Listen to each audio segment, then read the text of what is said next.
Olá pessoal do Jurídico, vamos lá, mais um vídeo sem enrolação e com qualidade. Semana passada eu falei para vocês sobre as certidões, sobre a importância de você buscar, pegar a certidão no registro de imóveis quando você vai adquirir um imóvel, que é a certidão da matrícula, certidão de registro, cópia da matrícula, certidão inteiro teor, que é o que a Lei 6015 traz lá.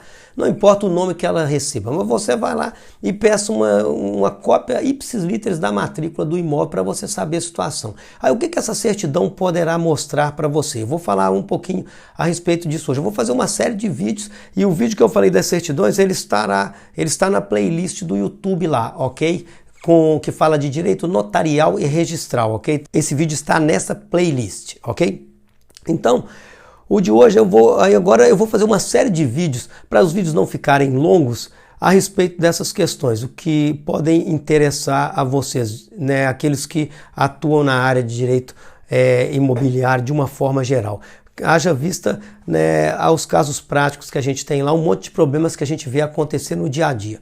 Então é o seguinte, né, você solicitou, né, uma cópia da matrícula. Primeira coisa, você tem que ler a matrícula inteira, porque o que vale nela não é a última coisa que tem, não. Você tem que ver todo o histórico dela. Então, a matrícula é o seguinte, né? Ela começa lá em cima, tem o número da matrícula, livro, folha. Normalmente, se for ficha aí, vai ter só se é frente e verso da ficha lá, se é a ficha 1, 2, 3, conforme o número delas lá. Então, tem o número da matrícula, a data, entende? E o imóvel. Então tem a descrição do imóvel, quem era o proprietário na data da abertura da matrícula, certo? O registro anterior. E a partir daí vem a história do imóvel, certo? Então se vai ter lá um R1 ou uma V1 e isso aí segue uma sequência infinita, tá? Então é AV1, R2, AV3, R4, AV5, R6, R7, R8. Aí tem atos que são registráveis, tem atos que são averbáveis. Então você tem que ler todos eles para você saber exatamente o que existe, o que não, o que está valendo e o que não está valendo. Mas primeiramente eu vou falar o seguinte, vamos do básico. Imaginemos que é uma matrícula com um único registro. Então você vai olhar quem que é o titular do domínio desse imóvel. Lá no registro estará lá a forma do título, se é escritura pública, ato judicial ou um instrumento particular, quem que é o comprador, quem que é o vendedor. Então imaginemos que o comprador figure lá na matrícula, né, no registro, como Carlos Alberto Cordeiro dos Santos, solteiro. E você está adquirindo esse imóvel na minha mão agora e eu disse para você, né, aí que eu sou casado agora. Então, consequentemente, você vai ter que averbar lá nessa matrícula o meu casamento, correto? Entende? Será necessário apresentar uma certidão de casamento atualizada para que você saiba qual que é o regime de bens que eu casei, se esse bem será patrimônio comum ou patrimônio privado meu, que dependendo do regime, né, ele poderá ser patrimônio comum ou patrimônio privado, né, pode ser patrimônio comum do casal ou patrimônio privado meu, certo? Então, consequentemente, você vai fazer essa verbação, né, dos dados, né, do meu casamento.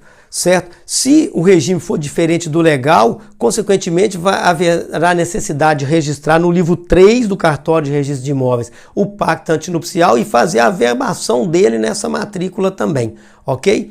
E daí é a primeira coisa que você tem que perquirir. Se a qualificação do titular do domínio na matrícula ou seja, é a qualificação jurídica dele, o que está lá no mundo jurídico, que está na matrícula, corresponde, né? É a mesma qualificação de fato dele hoje. Se a situação de fato for diferente da situação jurídica, há que se adequar à situação de fato, à situação jurídica, para que você possa alienar o imóvel, ok?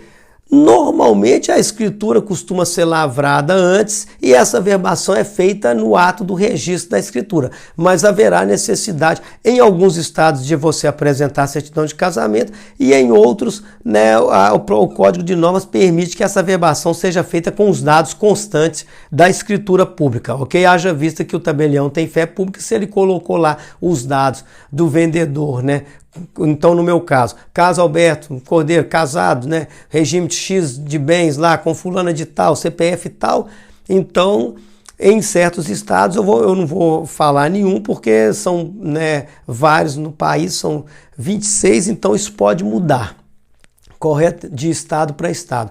Mas se o código de norma não previr, você terá que apresentar certidão de casamento, certidão de identidade, né, da esposa do alienante para que seja averbada a identidade, CPF dela lá, ok? Então, a primeira coisa que você tem que perquirir é isso, qualificação das partes. Se a parte está, a qualificação dela de direito corresponde à qualificação dela de fato hoje. Se não corresponder, você vai ter que adequar, ok? Então, esse vídeo eu só vou falar sobre isso, ok? Um abraço e até o próximo vídeo.